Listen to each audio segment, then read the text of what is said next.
Foi no México que Fidel realizou o treinamento de guerrilha com seus companheiros. Começou a elaborar o programa revolucionário e vai se unir a outra figura importante desse movimento, que é o médico argentino Ernesto Che Guevara.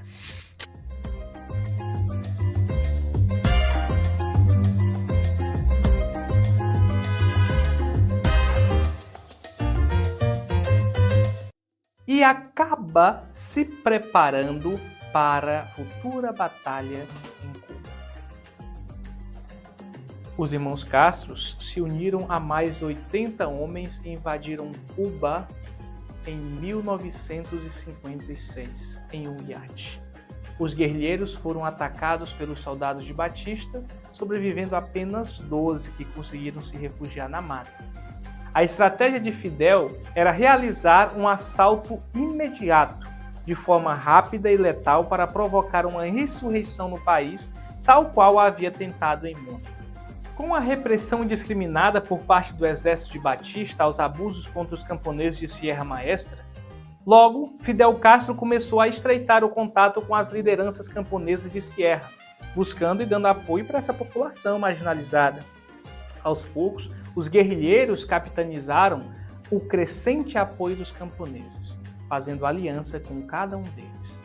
Com isso, com a aproximação dos camponeses e como estavam insatisfeitos com o governo, que apoiava apenas os latifundiários, todos esses indivíduos camponeses começaram a unir-se às ideias de Fidel e também a guerrilhar junto com ele. Iniciaram ataques aos soldados de Batista com o objetivo de tomar armas, munições e itens de subsistência, para assim poder enfraquecer o exército e fortificar os guerrilheiros. Os camponeses conseguiram, com Fidel e seus homens, ter uma visão mais ampla sobre a sua própria realidade. Com Fulgêncio Batista governando o país de Havana, Fidel Castro e os camponeses colocaram em prática uma verdadeira reforma agrária na região de Sierra Maestra. E começaram a construir escolas, hospitais, e esses hospitais foram organizados por Che Guevara.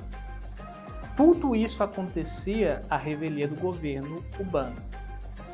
Também eles criaram a Rádio Rebelde. Essa rádio informava a população sobre os atos rebeldes. Mas após uma fracassada tentativa de greve geral em Cuba, realizada pelos guerrilheiros, Batista teve a impressão de que os membros estivessem política e militarmente enfraquecidos e desarticulados, o que fez Batista organizar suas tropas e atacar Sierra Maestra através da Operação Fim de Fidel.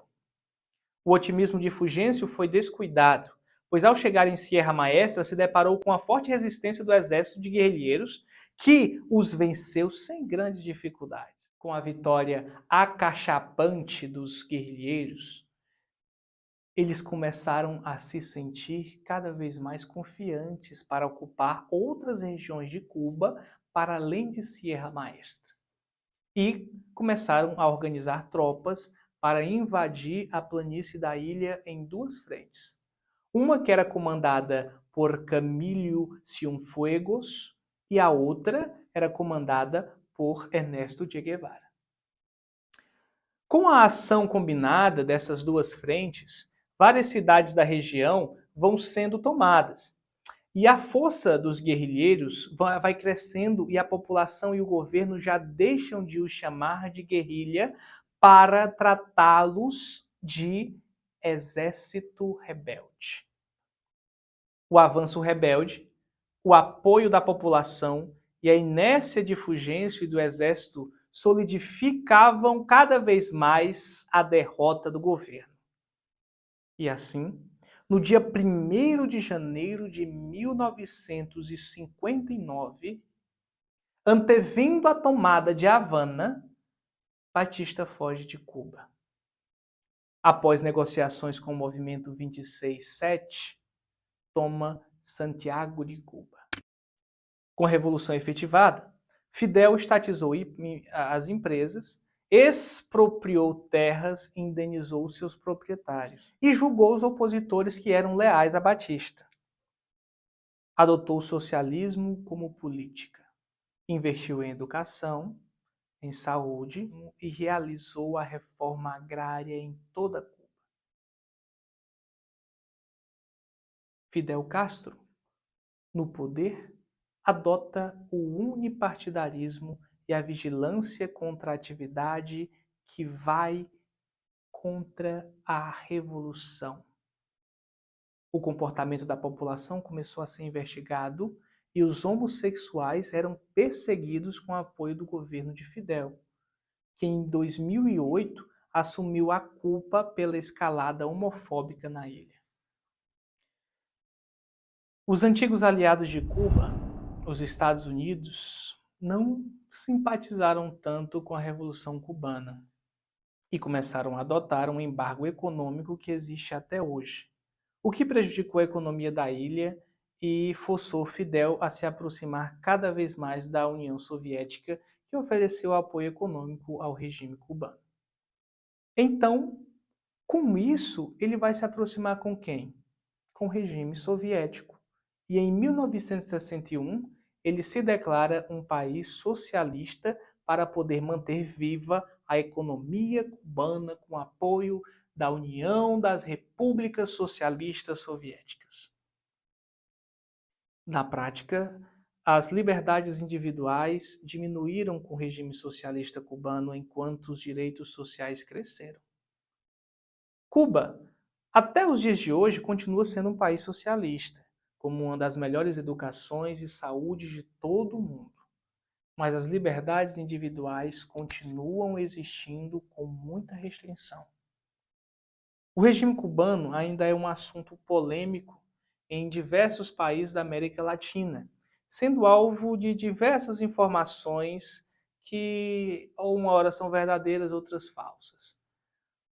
O fato é que, após a Revolução, a riqueza concentrada pôde ser distribuída, o poder de compra pôde ser aumentado. E Cuba não se tornou uma grande economia, mas conseguiu resistir ao embargo.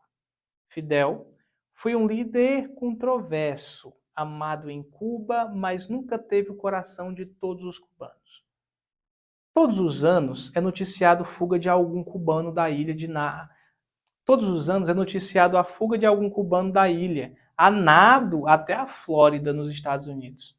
Da mesma forma, muitos atletas saem para competições internacionais e retornam para o seu país. A população tem grande estima pela Revolução, mas ainda carece de liberdades, acesso à internet e maior liberdade de expressão. Consequentemente, a vivência da ditadura socialista cubana ainda repercute nas diversas discussões e também nos vastos textos que são colocados atualmente. Agora, cabe apenas a nós conseguir compreender, através dos fatos históricos, aquilo que realmente fez com que o povo cubano perecesse, sofresse, se reestruturasse e chegasse até as bases que ele se encontra nos dias atuais. Bem, por hoje encerramos esta aula e caso você tenha mais alguma coisa para contribuir, deixe no comentário, seja crítica, seja algum elogio, fique muito bem à vontade. E se você gostar e quiser mais conteúdos voltados a essa linha, inscreva-se no canal que nós vamos estar discutindo várias e várias temáticas atribuídas a este e a outros temas históricos, filosóficos e religiosos. Um cheiro no olho.